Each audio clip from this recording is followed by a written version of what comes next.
మనము దీన్ని ఆత్మీయమైన కోణంలో దేవుని సంగతిని మనం మెరుగుతూ మన జీవితాన్ని మనం మెరుగుగా పట్టుకోవాలో మనకు నేర్పిస్తున్న స్థితిగాన మహిమలు కలిగిన దాకా గమనంతో పరిస్థితి లేఖనాన్ని వచ్చినప్పుడు ఎక్కువ దినం సమయను ఆయన బలి ఒకటి సిద్ధపరిచున్నాడు.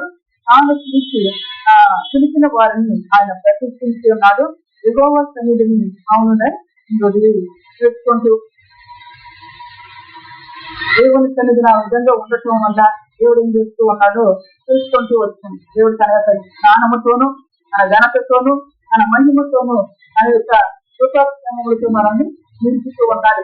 దేవుని మాత్రం మనం ఆలోచిస్తూ ఉన్నప్పుడు మనకు సహాయం చేసి తన కృపతో మనల్ని ప్రతిష్ఠిస్తూ ఉన్నాడు. అదేవిధంగా ఈ దినాన్ని కూడా గమనించినప్పుడు యెహోవా ఏర్పరిచిన బలి దినమందు అధిపతులను రాజకుమారులను అన్య దేశస్తుల వస్త్రములు వేసుకొని వారందరినీ నేను శిక్షించును అని చెప్తూ అంటారనమాట. అన్య దేశస్తుల వలె వస్త్రములు వేసుకునే వారిని నేను శిక్షిస్తాను. ఇది గమనించినప్పుడు అక్షరార్థంతో మనం చూస్తే వస్త్రాలే మనకు కనబడుతూ ఉంటే మనము ఆత్మీయమైన కోణంలో ఆత్మీయంగా దేవుని నామాన్ని గణపరుస్తూ మనం ఏ రీతిగా సిద్ధపడాలో ఆ విధంగా మనం సిద్ధపడుతూ దేవుడు మనతో మాట్లాడుతూ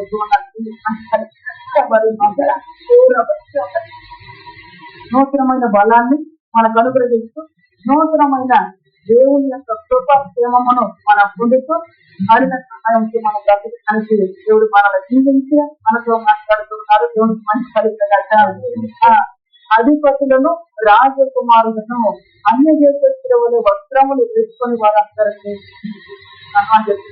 చెప్తున్నాడు. చెప్పండి గ్రంథము 1వ అధ్యాయము 8వ వచనాన్ని మనం చదువుతూ వచ్చాం అన్నమాట. గమనించినప్పుడు అరీతిగా రాసిన దేవుడు మన జీవితాలతో ఏం మాట్లాడుతున్నాడు, ఈ వస్త్రాలు ఏం చేయట్లేదు, ఎందుకు చెప్పుకున్నాడు, ఆ వస్త్రాలు వేసుకుంటే ఎందుకు నూతన బలముతో నేను నింపుతూ ఉన్నాను. చక్కగా నా మాట విని ప్రభుత్వాలు ఆత్మీయంగా నువ్వు బ్రతకాలి, ఆత్మీయంగా నీకు క్షేమము కలగాలి, ఆత్మీయంగా నీ క్షేమము అభివృద్ధి చెందుతూ ఉండాలని దేవుడు మనకు మాట్లాడుతున్నారు. మంచి కలుగుతారు కనుక ఆ దేవుని సహాయం కోరుకుంటూ ప్రభు మాట శ్రద్ధతో ఉందాం. ఆ బలికంతా ఆ దినమందు అధిపతులను రాజకుమారులను అన్ని దేశస్తుల వలె వస్త్రములు వేసుకునే వారందరినీ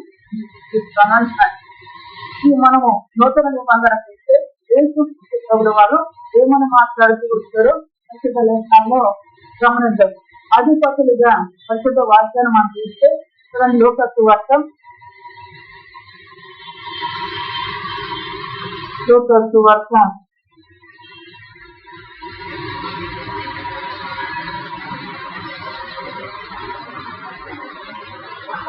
22వ అధ్యాయము 26వ వచనాన్ని చదవండి.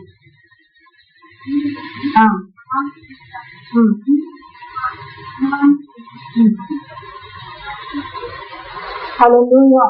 మీలో గొప్పవాడు మీరు అలాగుండొద్దు.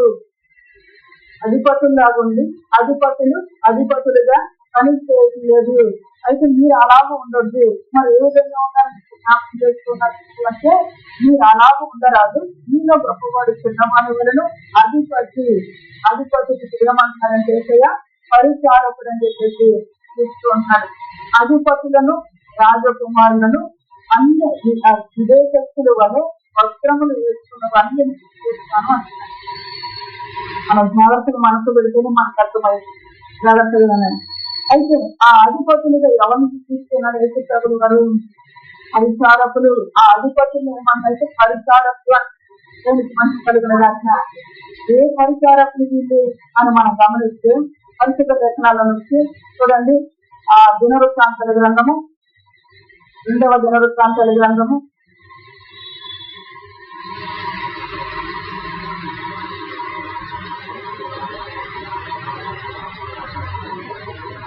29వ అధ్యాయము 2వ దినవృత్తాంతాల గ్రంథం 29వ అధ్యాయము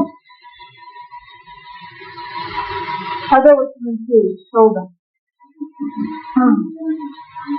ఇప్పుడు మన మీద ఇశ్రాయేలు దేవుడైన యెహోవా మహోగ్రత కలాడునట్లుగా ఆయనతో మనము నిబంధన చేయవలని నా మనసులో అభిలాష పుట్టను.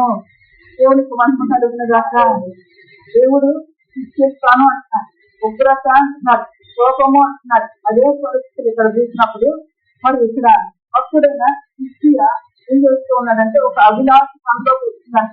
ఆ అభిలాష ఏంటంటే దేవుని కోసం చల్లార్చాలి అంటే మనం ఏం చేయాలి అని గమనించే నా కుమారులారా, మనకు పరిచారకుల నుండి రూపము వేసించటను, తన సన్నిధిని నిలిచిటకును, తనకు పరిచర్య చేయుటకును యెహోవా మిమ్మును ఏర్పరచుకుని గనుక మీరు అత్యంత చేయకుడి. హల్లెలూయా. ఏమని చెప్తున్నాడు? దేవుని కోపము శిక్షిస్తాను అంటున్నాడు. కోపముతో శిక్షిస్తాను అంటున్నాడు. ఆ కోపము చల్లారాలంటే మీరు ఏం చేయాలి? మీరు ఏమై ఉన్నారంటే మీరు పరిచారకులు ఉన్నారు. అధిపతులుగా ఉంటే ఎట్లా ఉండదు? మీరు పరిచారకులుగా మారాలి. అయితే మీరు గమనించినప్పుడు నా కుమారులారా, తనకు పరిచారకుల నుండి రూపము వేయించేటప్పుడు దేవునికి మంచి కలుగులుగా దేవుడు కోరుకున్నది ఏంటంటే రూపము వేయించడానికి ఈ రూపాన్ని ప్రార్థన రూపముగా దేవునికి మంచి కలుగులుగా. అలాగే ఈ ఉపవాస ప్రార్థనలో దేవుడు ఎన్నో మాటలు చేస్తూ వచ్చాడు. ప్రతి వారిని చూసి మీ సహోదరుడు మీ సహోదరుడు వారి నందోళ్ళైనా వారి తల్లోళ్ళైనా ఏ జాతి మంచి చేయమన్నాడు దేవుడు. మీ సహోదరులని భావించి వారి నిమిత్తం ప్రార్థిస్తూ అని తెలియజేసుకోవచ్చు. ఉదాహరణ నడుస్తుంటే కళకి అందరికీ కనపడుతుంది. వారి నిమిత్తం ఏం చేయమని ప్రార్థన వారికి ఏదో తీసుకెళ్ళి ఇవ్వడం లేదు, కానీ మీరు శాంతం ఎందుకు అనగా ఒక దినం వస్తూ ఉంది. ఆ దినం ఏ విధంగా ఉంది? నిన్న దినాలు చదువుతూ బహు భయంకరంగా ఉంది. ఆ భయంకరమైన దినములో వెళ్ళక ముందు మీరు ఏ విధంగా ఉండాలి? అధిపతిని అనుకుని అధిపతిని నన్ను చూస్తే అధిపతులు గర్వాన్ని అనిచిదే. ఇది ఎట్లా మారాలి అంటే నువ్వు ఆయన రాజ్యంలో గొప్ప వ్యక్తులను ఉండాలని ఎట్లా మారాలంటే పరిచారకులుగా ఉండాలి. ఆ పరిచారకమైన పరిస్థితిని ఇక్కడ జ్ఞాపకం చేస్తూ ఉన్నారు. చూడండి, పరిచారకుల నుండి రూపం వేసుకునేటప్పుడు పరిచారకుల నుండి ఏం చేయాలంటే రూపము వేసే వారిగా ఉండాలి.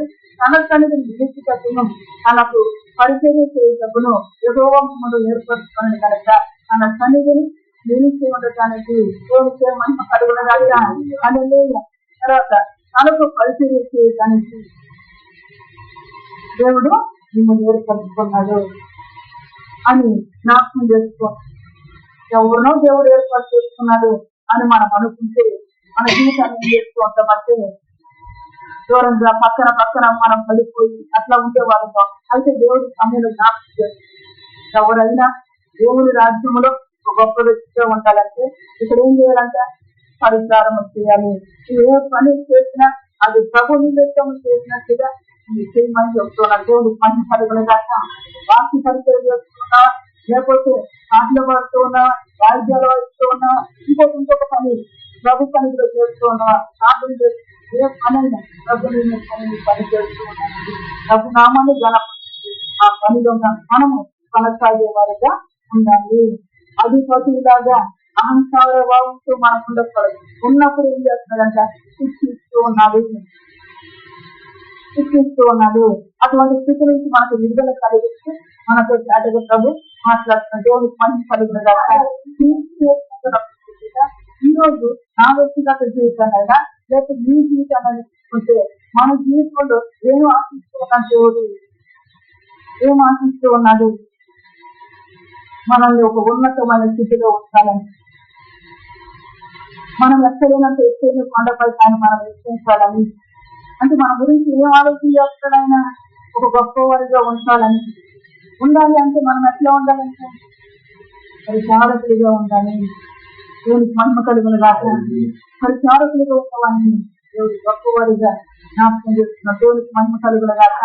ఆ పరిచర్యగా ఆ పరిచారకులుగా మనం ఈ సమయంలో మనం ప్రార్థించే వారిగాను, ఈ సమయంలో దేవుని సన్నిధిలో నిలిచే వారిగాను, దేవుని సన్నిధిలో నిలవకపోతే ఎవరు చెప్పేవాళ్ళు ఉండాలి, వినేవాళ్ళు నిలిచేవాడిగా ఉండాలి అని జ్ఞాపకం చేస్తాం. దేవునికి మహిమ కలిగిన తర్వాత మన పరిచర్య చేసేటప్పుడు మనల్ని ఏర్పాటు చేస్తున్నారు. ఆ విధంగా మనం చేస్తే దేవుని పాపం అవుతుంది. అల్లారుతూ ఉంది. మనలో వచ్చిన అభిలాష, మన కోరికను బట్టి, మనలో వచ్చిన ఆసక్తిని బట్టి చెబుతూ ఉన్నారు ప్రజలకు. దేవునికి మహిమ కలిగిన కాదు. అలా జపన్య గ్రంథంలోకి 2 ఒకసారి జపన్య గ్రంథము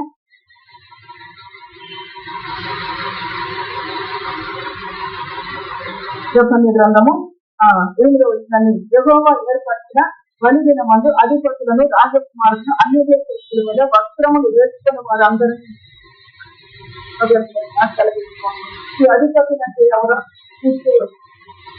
అధిపతులు అనగా మరి వారిని పరిచారకులుగా దేవుడు మాట్లాడుతున్నాడు. ఆ పరిచారకులు పరిచయం చేసేవారిగా, దేవునికి దూపం వేసేవారిగా, నాడు మన జీవితంలో మనం చేయవచ్చు అంటే ప్రార్థన దూపాన్ని దేవుడు చేసేవారిగా మనం ఉండాలని ప్రభు మనకు. ఎందుకు అనగా దినములు చెడ్డవి, సమయము పోనీతో సద్వినియోగం చేసుకోమని ప్రభు జ్ఞాపకం చేస్తున్నారు.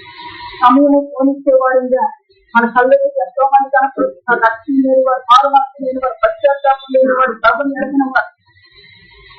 మరి మన వంటి మనం ప్రార్థన చేయాలంటే చేయాలి.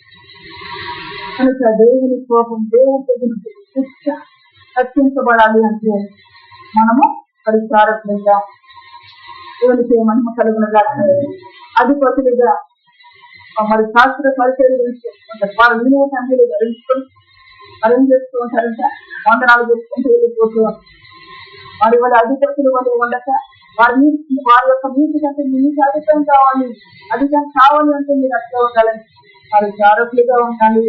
దేవునికి మహిమ కలుగునుగా. మంచి దేవుడిగా జ్ఞాపకం చేస్తారు.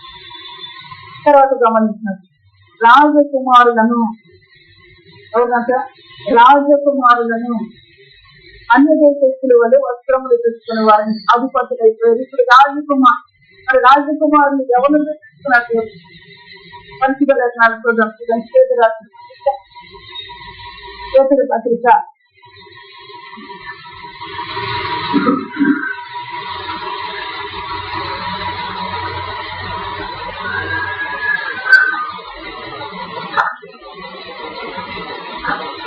1వ పత్రిక 2వ అధ్యాయము 9వ వచనం చూద్దాం.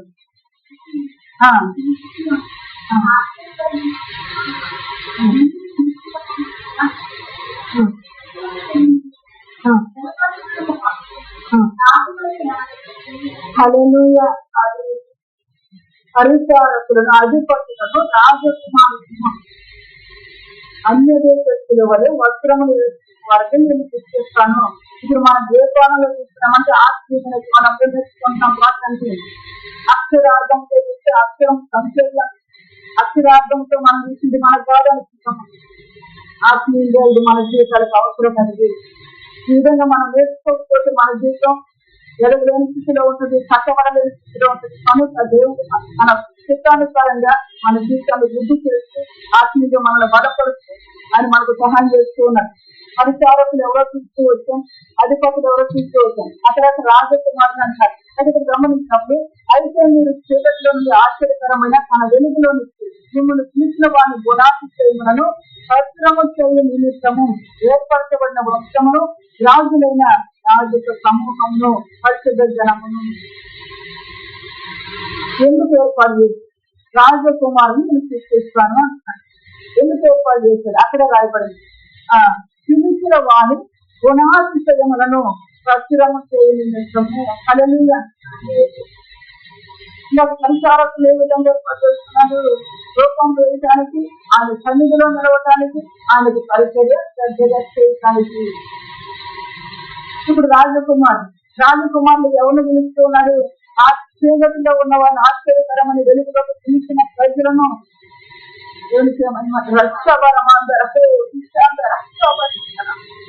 నూతన బలముతో నూతనమైన ఆత్మాభిషేకంతో మీకు దేవుని కృపను అనుగ్రహిస్తూ అని మీతో మాట్లాడుతున్నారు. ఈ రాజకుమారులు ఏం చేసేవారిగా ఉండాలి? ఎందుకు శిక్షిస్తానంటున్నది? ఏం చేసేవారిగా ఉండాలి? పిలిచిన వారి గుణాతిశయములను ప్రచురము చేసే వారిగా ఉండాలి. ప్రచురము చేయ నిమిత్తము మనం ఏర్పడలేదు. పిలిచిన వారి గుణాతిశయము మనలో ప్రచురం కాలేని పరిస్థితి. ఏ నాటికి తెలిసిన మన గుణము, మనలో ఉన్న అతిశయము, మనలో ఉన్న కోపము, మనలో ఉన్న ద్వేషము, మనలో ఉన్న అసూయ, మనలో ఉన్న ఈర్ష్యలు ప్రచురము చేయబడే పరిస్థితులు కనపడుతున్నాయి. అందుకే అంటున్నాడు ఆయన, అధిపతులను రాజకుమారులను పిల్లరా కంటికి కనబడని హృదయానికి అగోచరమైన మేలు నన్ను మనకు అనుగ్రహిస్తూ మహారక్షకుడు ఆయన నీతిని వెతికి బ్రతికేవారుగా బలపరుస్తున్న మహిమ కలుగునుగా.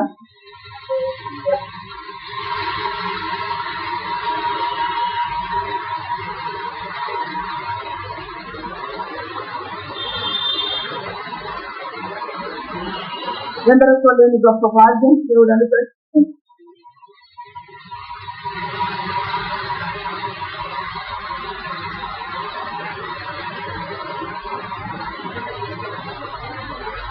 మనల్ని జీవించి చేస్తున్న సహాయం బట్టి దేవుడికి మంచి కలుగు. ఇప్పుడు గమనించినప్పుడు చెప్తూ ఉన్నా రాజకుమారుని అంటున్నా, రాజకుమారుడు ఏం చేయాలి? క్రైస్తవులను చేరుకొచ్చుకుంటున్నాం, దేవుడు ఎరిగిన బిడ్డలు అనుకుంటున్నాం, పండగలు చేసుకుంటున్నాం, నూతన వస్త్రాలు వేసుకుంటున్నాం, ఎన్నో ఎన్నో ఎన్నో చేస్తూ ఉన్నాం. అయితే మనలో నుంచి ఏం కోరుకుంటున్నాడు ఆయన? పిలిచిన వాని గుణాతిశయము, పిలిచిన వాని గుణములు మనలో కనబడాలి. అది ప్రచురము కాదు. మనలో ఆయన తీసుకుని ఆయన సంతోషం ఎట్లా చూసుకుంటాడు ఆయన? మనలో మనము చూపించే ప్రేమనవ్వండి, మనము చూపించే దయగలిగిన మాటలవ్వండి, మనము చూపించే పనికిరానివ్వండి. మరి ఆ గుణములు మనలో ఉన్నాయా? ఒకసారి ఆలోచించి ఆ గుణములు మనలో ఉన్నాయా? లేకపోతే ప్రభు సహాయాన్ని కోరుతూ, అవును ప్రభు నువ్వు పనికిరాన్ని కోరుతూ ఉన్నావు, నువ్వు న్యాయాన్ని కోరుతూ ఉన్నావు, నువ్వు ప్రేమని కోరుతూ ఉన్నావు, అవి నాలో కరెక్ట్గా ఉన్నాయి అని ఎప్పుడైనా మనం అడగగలుగుతూ ఉన్నాం. నీ గుణములు నాలో ప్రచురం కావాలని చెప్పేసి ప్రభు దగ్గర కోరుకుంటూ ఉన్నాం. అందుకే ఆత్మీయమైన కోణములో ప్రభు మనకు జ్ఞాపకం చేస్తుంది. ఆనాడు ఇశ్రాయేలు ప్రజలు గురించి ఈ రోజు ఆత్మీయమైన ఇశ్రాయేలుగా మనకి దేవుడు జ్ఞాపకం చేస్తుంది. ఏ వస్త్రాలు కప్పుకొని ఉండవు, ఏ వస్త్రాలు కప్పుకొని ఉండవు, అన్ని దేశస్తుల వస్త్రాలు కప్పుకొని ఉంటారు. అన్ని దేశస్తుల వస్త్రాలు కప్పుకొని ఆ వస్త్రాలు ఎంతో కొడుతుంది. అన్ని దేశస్తుల వస్త్రాలు కప్పుకొని మన జీవితాన్ని తగు మార్గంలో మనం నడిపించుకోలేకపోతే కనుక జాగ్రత్తగా ఏసయ్య మంచి దేవుడు, మన ఆశలు తీర్చే దేవుడు. ఆశపడిన ప్రాణాన్ని అనేది తృప్తిపరిచే దేవుడు కనుక చెప్తూ ఏ రోజుకైనా నీకు కాలిన సహాయంగా అని తన మాటని బంధించు. ఏ రోజైనా నువ్వు బ్రతకాలి అనుకుంటే వింటున్న మాటని హృదయంలో భద్రం చేసుకుంటే ఆ మాటలను జాగ్రత్త చేస్తాం. ఒక వ్యక్తి మన కళ్ళకి కనపడుతూ పరిశుద్ధ లేఖనాలు రాయబడుతూ పరపానికి పట్టుబడి అడవేయబడిన ఒక వ్యక్తిని చూసి దాటిపోతూ ఉన్నారు. ఎవరెవరు దాటి వెళ్ళారు? ఎవరెవరు దాటి వెళ్ళారు? రాజకుడు ఎవరెవరు దాటి వెళ్ళారు? లేదు ఎవరెవరు దాటి వెళ్ళిపోతున్నారంటే చూస్తున్న ప్రజలందరూ దాటి వెళ్ళిపోయారు. అమరయ్యేది ఏం చేశారు? గాయాలను కలిగి దేవునికి మహిమ కలిగిన కానీ మన గుణం ఆయన గుణాతీతం ప్రచురము కావాలి అంటే మన కళ్ళకి కనపడుతున్న కానీ దాటి వెళ్ళిపోయే వారుగా కాక, అందుకే మీ పనులకు కనబడిన వారిని చెందమన్నది సాధించమని. వారిలో రక్షణ లేదు, వారిలో మార్పు లేదు, వారి దేవుని అడగలేని స్థితిలో ఉన్న కనపడుతున్న దాన్ని విడిచిపెట్టి నేను ఎక్కడో పరిచయం చేస్తాను, ఎక్కడో ఏదో చేస్తానని మనం అనుకుంటే మనం అప్పుడు మన స్వభావం ఎంత ఉంటుందంటే అధిపతి స్వభావం, ఒక అహంకారపు స్వభావం. మధ్యకాలంలో ఒకరు మాట్లాడుతూ మమ్మల్ని ఇక్కడ కాదు దేవుడు ఎక్కడో వేరే దేశంలో మమ్మల్ని సేవ చేయమంటున్నాడు అని చెప్తాను. నేనన్నాను నీ కళ్ళెదుట నశించిపోతున్న జన్మ కనపడితే వారిని ఇచ్చిపెట్టి ఎక్కడికో వెళ్ళిపోమంటున్నాడు దేవుడు.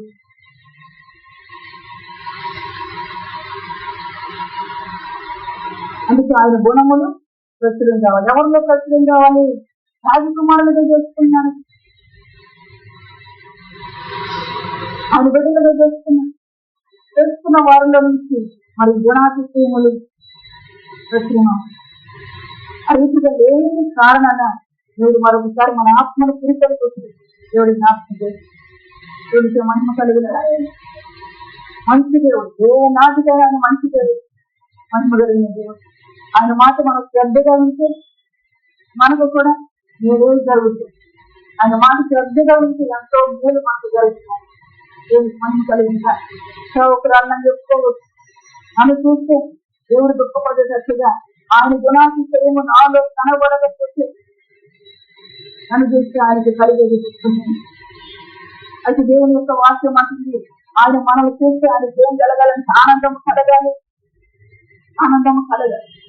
సంతోషం కలగాలి. కలిగేటట్లుగా ఈరోజు మన వినికిని జాగ్రత్త చేస్తూ మాట్లాడుతున్న ఏదైతే స్థితి గల మంది మన కలుగులు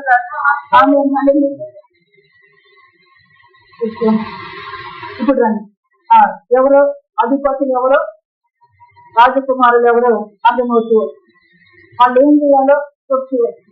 అధిపతులు సేవ చేసేవారుగా పరిచారకులుగా ఉండాలి అంటున్నారు. రాజకుమారులు ఏం చేయాలంటే ఫిలిష్తీయుల వారి యొక్క గుణాతిశయములను ప్రచురించాలంటే యేసయ్య కనికరపురుడు, యేసయ్య గొప్పవాడు, యేసయ్య మంచివాడు, యేసయ్య ప్రేమామూర్తి అని ఎవరితో చెప్పేదానికంటే మనలో నుంచి అది కనపరిచే వారిగా ఉండాలని దేవుడు కోరుకుంటున్నాడు. అరిచిగా దేవుడే మనల్ని బ్రతికించిన దాకా ఆమె హల్లెలూయా. అరిచిగా దేవుడు మనకు సహాయం చేసి ఆయన మహిమ పొందిన దాకా ఆమె జాగ్రత్తగా చూడండి. మళ్ళా కొన్ని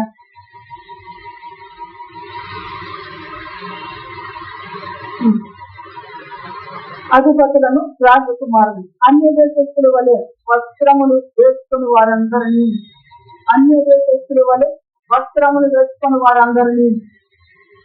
ఇంతకీ మనం ఏ దేశస్తులము? అక్షరార్థంతో ఏం చెప్తాం? భారతీయులమని ఆత్మతో మనం గ్రహించుకోవాల్సిన సంగతిని దేవుడు మనకు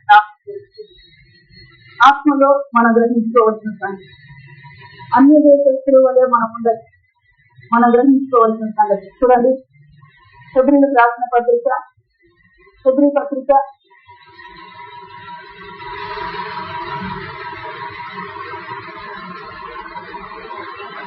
11వ అధ్యాయము, ఫిబ్రవరి పత్రిక 11వ అధ్యాయము 13వ వచనం నుంచి చదువుదాం.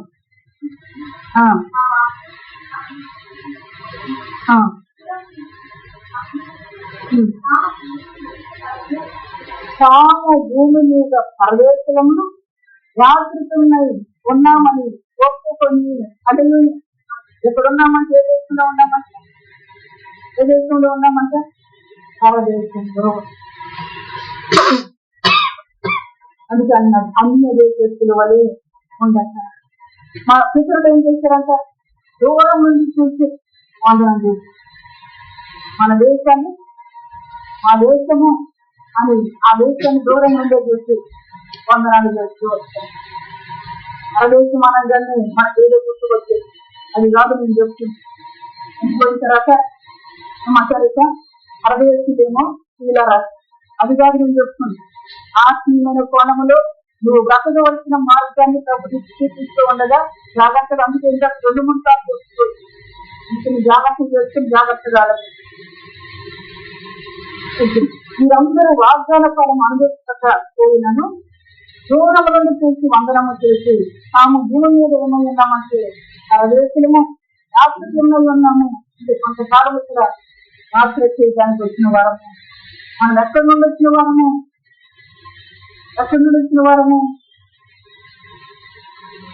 చూడండి, కీర్తన గ్రంథం కీర్తన గ్రంథం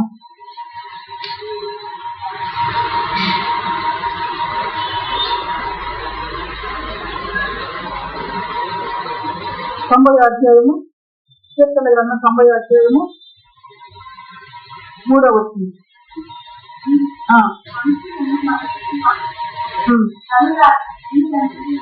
హల్లెలూయా. నరులారా తిరిగి రండి అంటే ఎక్కడికి వచ్చాం? తిరిగి రమ్మన్నారు. ఆయన వద్ద నుండి ఇప్పుడు మళ్ళీ అక్కడికి తిరిగి రండి అంటున్నారు. ఇప్పుడు మరి మన దేశం అది ఇక్కడ ఏమై ఉన్నాం మనము? ఈ అన్య దేశస్తుల వల్ల వస్త్రములు వేసుకునే వారిగా కాక మనం ఏ విధంగా ఉండాలి? మనం దేని కొరకు ఎదురు చూసే వారిగా ఉన్నాం? మన స్వదేశము కొరకు. అక్కడే రాస్తూ వచ్చేది. అబ్రహాం ఏం చేస్తూ వచ్చాడంట? అదే 11వ అధ్యాయము 10వ వచనం. ఏదైనా దేవుడు దేనికి చింతలు నిర్మాణకుడై ఉన్నాడో పునాదులు గల ఆ పట్టణం కొరకు అబ్రహాము ఎదురు చూపుతుండను. హల్లెలూయా. ఏ పట్టణములో దేవుడు ఉన్నాడో, ఏ పట్టణములో ఆయన శిల్పిగా నిర్మాణం చేస్తూ ఉన్నాడో దాని కొరకు అబ్రహాం ఏం చేస్తున్నాడంటే ఏం లేదండి, ఎదురు చూస్తూ ఉన్నాడు. ఈరోజు తండ్రి కుమార పరిశుద్ధాత్మ దేవుని చేసుకోమని ఆలస్యము చేయుట ప్రభు చెంతకు చేరవచ్చు. ఆయన రెక్కల మేడలో సురక్షితంగా బ్రతకటానికే మీ మనసును జాగ్రత్త ఆయన బ్రతికించేది. సో అదే వచ్చినారు కింద 14వ వచనం. వాళ్ళు ఇట్లా ఉన్నామని చెప్పేసి ఒప్పుకున్నారంట. ఎదురు పత్రిక 11:14. విశ్వాసము గల వారు 14 వచ్చిన ఇలాగ చెప్పేవారు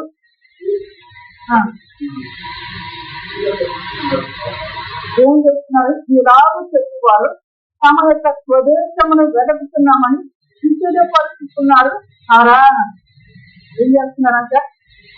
స్వదేశాన్ని వెతుక్కోండి అందుకు అన్నాడు.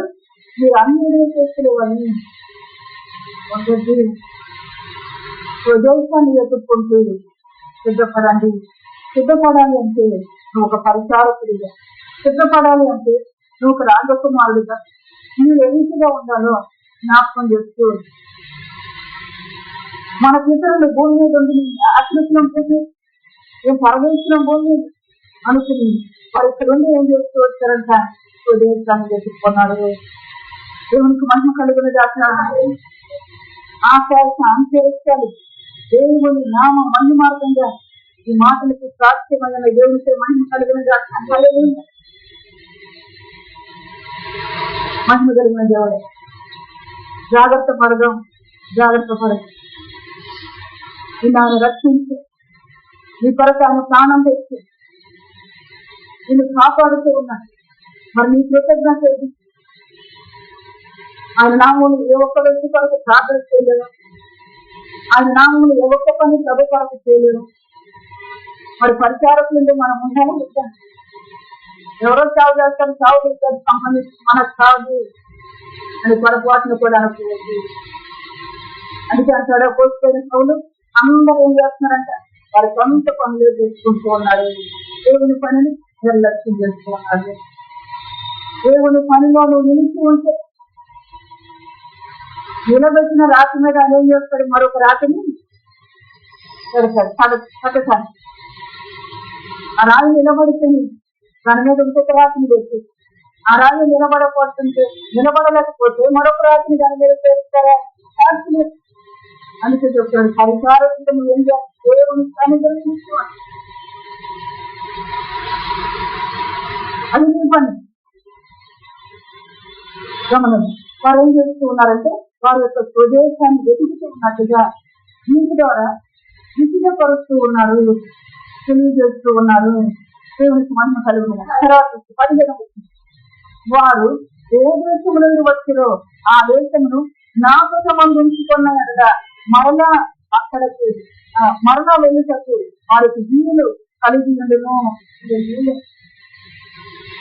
ఒక్క నిమిషము అది జ్ఞాపకం చేసుకుంటే మళ్ళా అక్కడికి వెళ్ళటానికి వీలు కలుగుతుంది. జ్ఞాపకము లేని వారు ఏం చేస్తారు? మేము అధిపతులు, మాకు మించిన వాళ్ళు లేరు, మేము రాజకుమారులు, మాకు మించిన వాళ్ళు లేరు గర్వములు అని జ్ఞాపకము లేని వారు ప్రవర్తించే పరిస్థితి. జ్ఞాపకం ఉంచుకున్న వారు ఏం చేస్తారంటే దాని మీద తీసుకుంటూ మళ్ళా అక్కడికి వెళ్ళటానికి అవకాశం కలిగేటట్లుగా, నీరు కలిగేటట్లుగా జీవితాన్ని చక్క చేసుకుంటూ ఉంటాం. దేవునికి ఏమైనా కలుగునగా జీవితాన్ని దిద్దుకుంటూ మనసును మార్చుకుంటూ ఉంటాం. ప్రభుత్వ లోపడుతూ ఉంటాం. దేవునికి మహిమ కలుగుతుంది. ఆ రీతిగా మార్పునందాం అని ప్రభు జ్ఞాపకం చేస్తూ చెప్తూ ఉన్నారు. దేవునికి మహిమ 16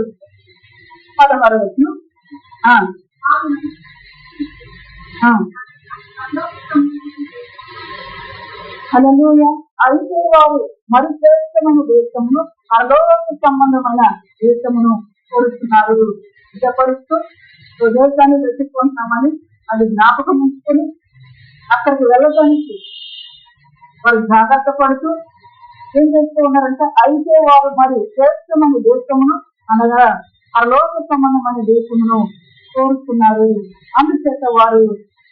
అందుచేత తాను వారి దేవుని అని అనిపించుకున్నట్టు దేవుడు వారిని గురించి సిగ్గుపడడు అని. మరి మనకుందా? ఇది మనకుందా? సన్నిధికి వచ్చామంటే ఏదో ఇచ్చేయాలి, ఏదో ఆస్వాదించాలి, ఏదో నేను చేసేయాలి. ఏమనాలు స్వదేశాన్ని వెతుక్కుంటున్నామని విసుగా పడుతున్నారంట. స్వదేశాన్ని జ్ఞాపకం ఉంచుకున్నారంట. మళ్ళా అక్కడికి వెళ్ళటానికి వీలు పెట్టిగా అవకాశాన్ని కల్పించుకుంటున్నారు. దానిని బట్టి దేవుడు వారి దేవుళ్ళని అనిపించుకోవటానికి సిగ్గుపడడు. హల్లెలూయా. గనుడు మహాగణుడు శ్రీమంతుడైన దేవుడు ఆయన నామాన్ని స్మరిస్తూ భక్తులు మనం చెప్పుకుంటూ మనం ఏ బ్రతుకులో ఉంటున్నామో ఆలోచన చేసుకుని కష్టపడదాం. దేవునికి మహిమ కలుగునా.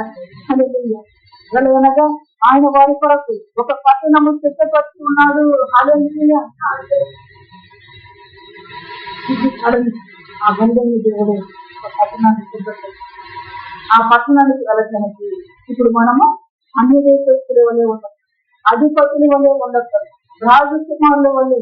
ఏ రాజకుమారులు ఈ లోక సంబంధమైన ఆంగభోగాలకు వెళ్ళిన వారిగా మనం ఉండక ఆత్మీయమైన కోణములో ప్రభు మనం మార్చుకోదు. అరిచిగా ఆయన చూపించిన వారి గుణాలు చేసి ప్రచురించే వారిగా మనము రాజకులమైన రాజకుమారులు మన బ్రతుకును మలుచుకుంటున్నదా ఆ విధంగా జ్ఞాపకం ఉంచిన ఆ విధంగా చేస్తున్న వారికి నేను దేవుణ్ణి చెప్పుకోవడానికి ఆయన సిద్ధపడట్లేదు. వారి కొరకు ఒక పట్టణమును సిద్ధపరిచించాడు. హల్లెలూయా. సత్యాన్ని అరగక నేను వచ్చేస్తా నా పట్టణానికి అంటే సత్యాన్ని తెలుసుకోవాలి. మనం సర్వసత్యాన్ని తెలుసుకోవాలి. మనం ఆ సర్వసత్యము నుంచి నీకు నాకు తెలియటానికి ఆత్మస్వరూపిగా ఆయన మనతో, ఆత్మస్వరూపిగా ఆయన జ్ఞానముతో మనల్ని నడిపిస్తూ ఉన్నాడు. దేవునికి మహిమ కలుగునగాక. హల్లెలూయా. సరే, ఇప్పుడు ఏ దేశమో ఎంతో తెలుస్తుంది. ఆ తర్వాత అన్నది ఏమన్నది? వస్త్రములు. మరి ఇప్పుడు ఈ వస్త్రాలు రాజకుమారులు వస్త్రాలు వేసుకోవాలి, అధిపతి వస్త్రం వేసుకోవాలి, ఒక చల్లని అంగి లేకపోతే ఒక చల్లని వస్త్రాలు ఏవో వేసుకుని నేను అధికారాన్ని కానీ వస్త్రాలను బట్టి మరి ఈ వస్త్రాలు ఏం చేస్తాయి చూడండి. ప్రకటన గ్రంథం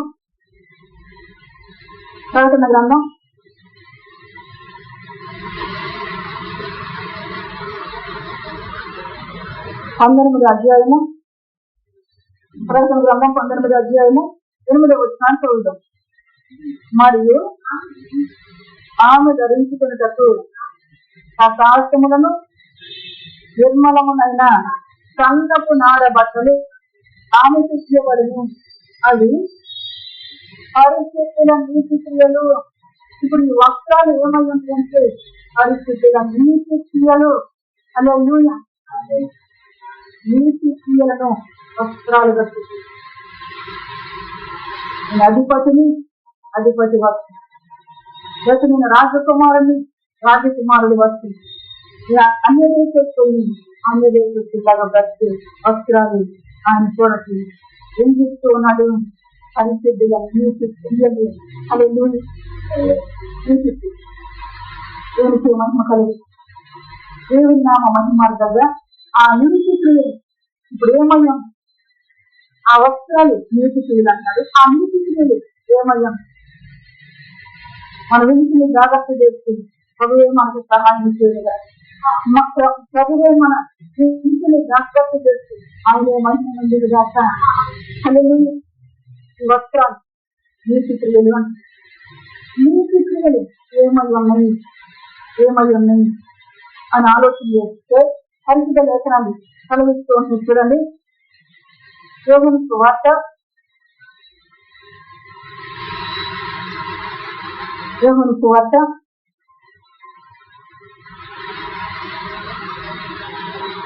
8వ అధ్యాయము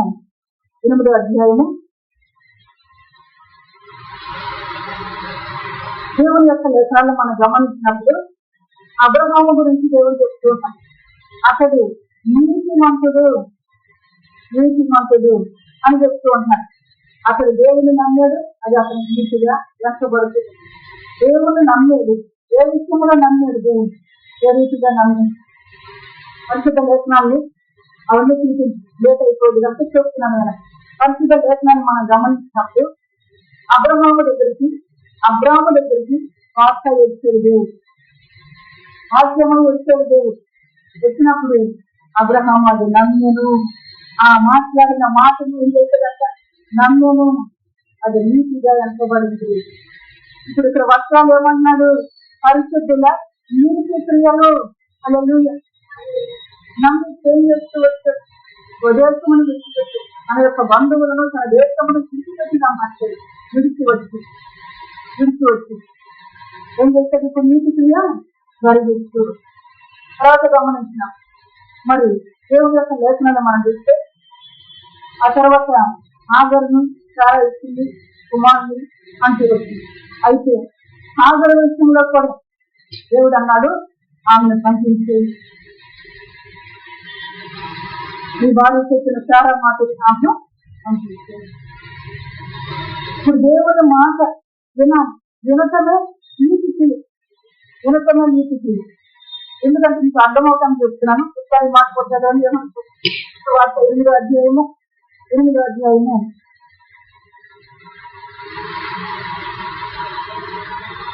వచ్చిన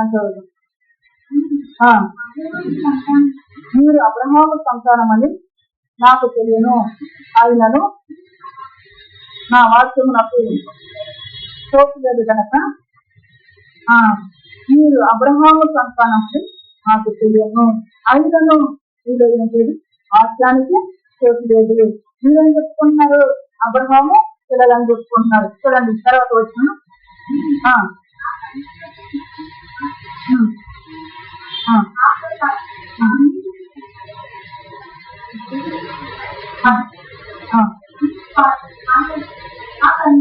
నా తండ్రి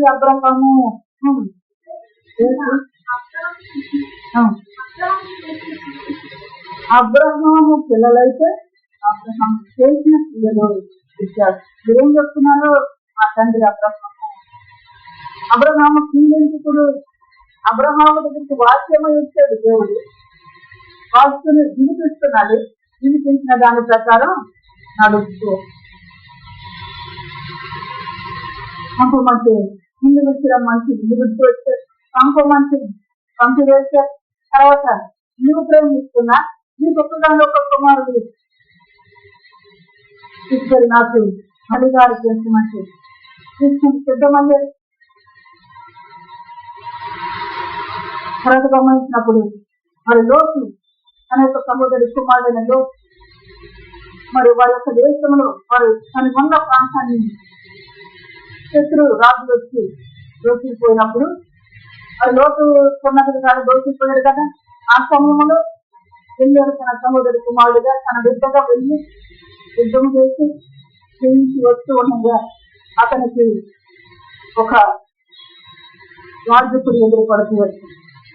ఎదురుపడి రొట్టెను ద్రాక్షరసాన్ని అందించి అతన్ని ఆశీర్వదిస్తూ ఆశీర్వదించిన వ్యక్తికి తన 10వ వంతు ఇచ్చి కనపడుతూ అబ్రహాము మా తండ్రి, అబ్రహాము క్రియలు మీలో లేదు, నీతి క్రియలను ఏమన్నాడంటే వస్త్రములు అన్నారు. నీతి క్రియలను వస్త్రములు అన్నారు. ఆ నీతి క్రియలు మనలో లేకోకుండా మనం ఏం చేస్తున్నాం? అబ్రహాము పిల్లలు ఇప్పుడు మరి ఎందుకు చూస్తానన్నాడు? అన్య దేశస్తుల వస్త్రాలు చూస్తున్నారు. మాట అన్య దేశస్తుల వస్త్రాలు అబ్రహాములో ఉన్న నీతి క్రియలు జ్ఞాపకం చేస్తారు. నీతి క్రియలని వస్త్రాలు, ఆ వస్త్రాలు ఏంటి? అబ్రహాము క్రియలు, అబ్రహాము జీవితం ఏ విధంగా మరి మీరేమో ఆయన పిల్లలకు చెప్పేసి నా వాక్యానికి మీరు చోటు లేదు, వాక్యానికి చోటు ఇవ్వండి. అబ్రహాం ఏం చేసేది? వాక్యానికి చోటు. ఇదిగో మీ సంతానం ఇలా వదులని ఆయన బయట తీసుకొచ్చి ఆ తర్వాత నక్షత్రాలు చూపించినప్పుడు నిరీక్షణ ఒక ఆధారం లేనప్పుడు నిరీక్షణ నీకే ఆ నమ్మింది అతనికి నీటిగా ఉంచబడుతూ వచ్చింది. ఇప్పుడు అబ్రహాముకి ఏ వస్త్రాలు కలిగి ఉన్నాడు? నీటి నీటి మహిమ కలిగి మన దేశం మన స్వదేశానికి మనకు అల్లలేదు. అన్య దేశస్తుల వస్త్రాలు తీసుకొనబడదు. అన్య దేశస్తుల వస్త్రాలు వాక్యము లేని పరిస్థితులు, వాక్యానికి చోటువని పరిస్థితులు కనుక వాక్యానికి చోటు వాక్యం ఏం చేస్తుంది? నేనేం చేసుకో వాక్యం ఏం చేస్తుంది? నా ఎదురుకే చేయగలుగుతాం. దేవుని సన్నిధి కలిసే మన వెంటనే దేవుడు ఇంటి మొదలుగా చేసేట్లు చేస్తుంది.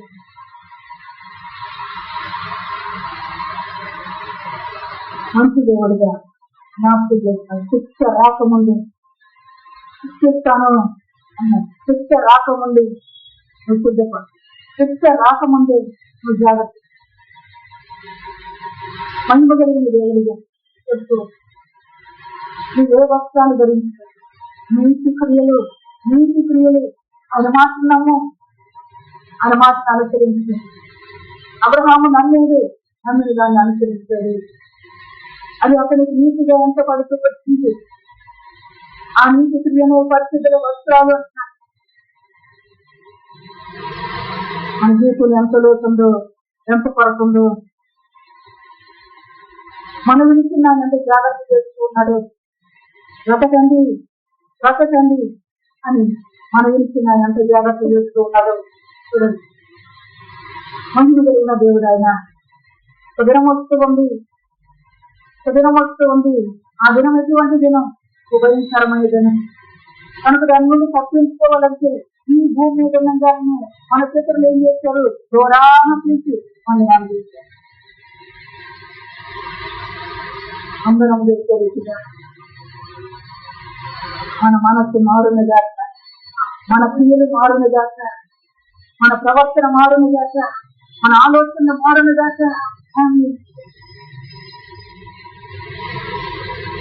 నువ్వు ఏ విధంగా ఉండాలో చెప్తూ, నువ్వేం చేయాలో చెప్తూ, నువ్వే వస్త్రాలు ధరించుకోవాలో చెప్తూ,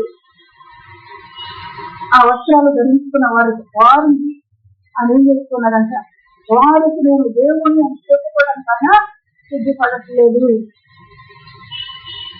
కుటుంబమా, ప్రభు సన్నిధానంలో క్షేమమునందుకు వాక్యం కలిగిస్తుంది. ఆయన యొక్క సన్నిధానములో గడిపేవారు క్షేమమునందుకు వర్ధిల్లేవారు అంటున్నారు. ఆయన సన్నిధిలో గడిపేవారు ధన్యులు అంటున్నారు. ఆయన సన్నిధిలో గడపడానికి నీకు నాకు అవకాశం ఇచ్చేది. ఎందుకు అనగా మన జీవితాన్ని ధన్యకరంగా మార్చడానికి, దేవునికి మహిమ కలిగిన దాకా ఆ ధన్యకరమైన జీవితం మనలోకి రావటానికి చక్కగా సవివరంగా దేవుడు మన జీవితాన్ని జ్ఞాపకం చేసుకుని మన మాటలు అందిస్తూ దేవునికి మంచి కలిగిన దాకా కలిగి కీడు నుండి మనం తగ్గించి మేలు చేసే దేవుడు. నేను ఎప్పుడు చేస్తానంటే మానకా మేలు చేస్తాను. మీకు మనసుంటే మానకా మేలు చేస్తాను. వినాలని మనసు, ఆయన వాక్యాన్ని విధించాలని ఆకలి మీలో ఉంటే ఆయన మానక మేలు చేస్తాను. అది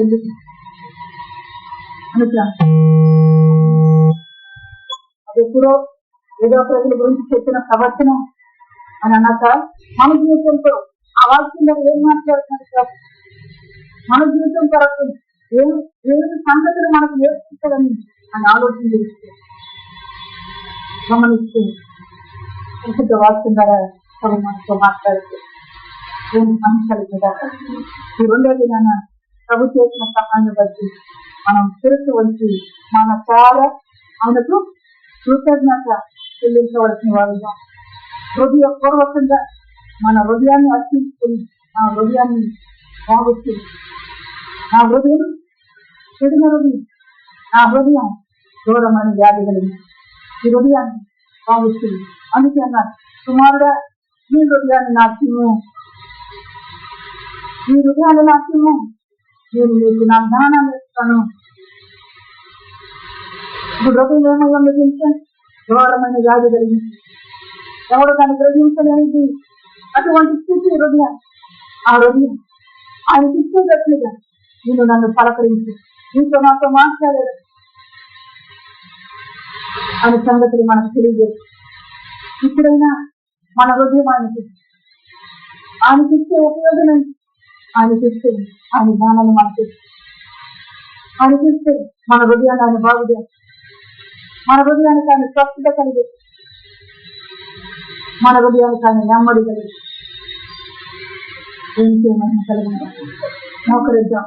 తీసుకువేసినందున ప్రపంచంగా ఆయనకు కృతజ్ఞత తెలియపరుస్తూ మన హృదయాన్ని ఆయనకి కానిపిస్తూ ఆ హృదయాన్ని బాగు చేస్తే పరమ వైద్యుడికి బాగుపడి స్వస్థత కలిగిస్తే దేవుని దగ్గర శిక్ష నుంచి తప్పించే దేవుని దగ్గర వినయంతో కోరుతుంది. దేవుడి పరిశుద్ధ వాక్యము మన ఇంటిలో జీవించిన దాకా